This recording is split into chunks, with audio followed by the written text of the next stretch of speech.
इसी ज़िम्मन में पुलिस ने इस कत्ल केस को हल करते हुए सैयद आमिर जो कि फलकनुमा का रिहायशी है और सीमा बेगम उर्फ सीमा जो कि गोलकुंडा छोटा बाजार के मुकामी बताई गई है, दोनों को पुलिस ने गिरफ्तार करके नारसिंगी पीएस लाया गया, जहां दोनों ने अपने जुर्म का एतराफ़ किया।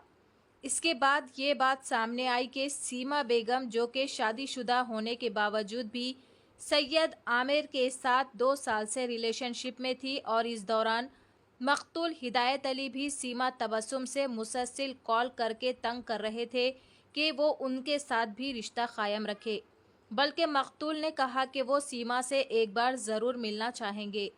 हिदायत अली के मुसलसल हिरासा करने की वजह से सैयद आमिर और सीमा बेगम ने उनको कत्ल करने का मंसूबा बनाया।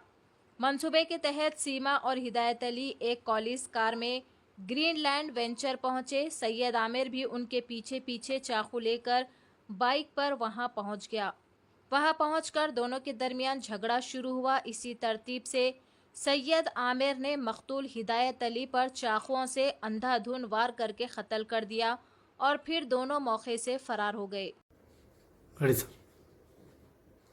తేదీ 29/6/2024 రోజు మధ్యాహ్నం సుమారు 12:15 టైంలో Narsingi police station limits Manchirevula విలేజ్లో ఈ గ్రీన్ ల్యాండ్స్ వెంచర్ ఏదైతే ఉందో జీస్ విల్లాస్ ఆపోజిట్లో ఉన్నటువంటి గ్రీన్ ల్యాండ్స్ వెంచర్లో ఒక ఓపెన్ ప్లాట్లో ఒక స్టాబింగ్ జరిగిందని చెప్పేసి మనకు 12:40 ఒక డయల్ 100 కాల్ రావడం జరిగింది. దాంట్లో మా పెట్రోలింగ్లో ఉన్న staff Javed and other staff అక్కడికి ఇమీడియట్గా రీచ్ అయ్యి అక్కడ వివరాలు ఏం జరిగింది ఏందని తెలుసుకోగా అక్కడ ఒక పర్సన్ ఓపెన్ ప్లాట్లో తుమ్మ చెట్లు మలిచినటువంటి ఓపెన్ ప్లాట్లో చివర్లో కత్తిపోట్లకు గురై పడి ఉన్నాడని తెలిసింది. అప్పుడు మృతుడు ఎవరని చెప్పేసి కనుక్కోవడానికి పాకెట్స్ చెక్ చేయడం జరిగింది మా వాళ్ళు. దాంట్లో ఒక పర్స్ దొరకడం, ఆ పర్సులో ఒక పాన్ కార్డు దొరకడం, ఆ పాన్ కార్డ్ పైన హిదాయత్ అలీ సన్ ఆఫ్ సయ్యద్ ఖాజా అని చెప్పేసి రావడం జరిగింది.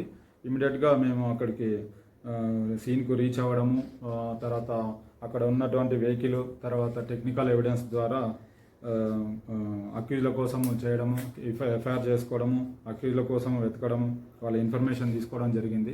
మాకు దొరికిన టెక్నికల్ ఎవిడెన్స్ వల్ల హత్య చేసింది సయ్యద్ ఆమిర్, ఇతను ఫలక్నుమాకు చెందినటువంటి పర్సన్, అండ్ సీమా బేగం అని చెప్పేసి ఈమె ఈ గోల్కొండ చోటా బజార్లో ఉండేటువంటి ఆమె అని తెలిస్తే దాంట్లో వాళ్ళని పట్టుకోవడానికి కోసము మా టీమ్స్ ఫామ్ చేయడం జరిగింది. ఆ టీమ్స్ టెక్నికల్ ఎవిడెన్స్తోన ఇద్దరిని కూడా 30 తారీఖు పొద్దున మార్నింగ్ అవర్స్లో ఇద్దరిని కస్టడీలోకి తీసుకోవడం జరిగింది. కస్టడీలోకి తీసుకొని వాళ్ళని విచారిస్తే ఈ ఎవరైతే సీమా బేగం ఉందో ఈ సీమా బేగము తన మృతుడి ఇంటి ఎదురుగా, అంటే చోటా బజార్ గోల్కొండ ఏరియాలో వాళ్ళ ఇంటి ఎదురుగా ఉంటుంది ఈమెకు ఈ సయ్యద్ ఆమిర్ అనే పర్సన్కి ఎవరైతే ఫలక్నుమాలో ఉంటాడో ఈయనకు గత 2 సంవత్సరాల నుంచి రిలేషన్షిప్ ఉంది. ఆ రిలేషన్షిప్ భాగంలో ఇద్దరు కూడా కలిసి ఉండడము, చేయడము, తిరగడం చేసినట్టుగా తెలిసింది. ఈ మృతుడు ఎవరైతున్నారో దుబాయ్లో ఈయన ఇంజనీర్గా పనిచేస్తాడు. మొన్న బక్రీద్ పండుగ సందర్భంగా ఆయన దుబాయ్ నుంచి హైదరాబాద్కి ఇక్కడికి గోల్కొండకు రావడం జరిగింది. ఆ తర్వాత ఈ సీమా బేగంకు ఫోన్ నెంబర్ తీసుకొని ఆమెకు కాల్స్ చేయడము, ఆమెతో మాట్లాడడానికి ట్రై చేయడము, ఆమెతో రిలేషన్షిప్ పెట్టుకోవడానికి ట్రై చేయడం అన్నట్టుగా తెలిసింది. ఆమెను బయటికి తీసుకెళ్ళడానికి తేదీ 29 నాడు పొద్దున 11 గంటలకి బయటికి వెళ్దాము అని చెప్పేసి చెప్పగా అదే విషయాన్ని సీమా బేగము సయ్యద్ ఆమీర్కు చెప్తే, ఆమీర్ అక్కడ నుంచి నన్ను సతాయిస్తుండు ఈయన అని చెప్తే సయ్యద్ ఆమీరు సీమా బేగం ఇద్దరు ప్లాన్ చేసుకొని అక్కడ నుంచి ఫలక్నుమా నుంచి ప్రీ ప్లాన్డ్గా కత్తి అన్నీ తీసుకొని బైక్ పైన ఇక్కడికి వచ్చిండు. ఎవరైతే సీమా బేగం గోల్కొండ ఫోర్ట్ దగ్గరకు వచ్చి నిలబడగా డిసీజ్డ్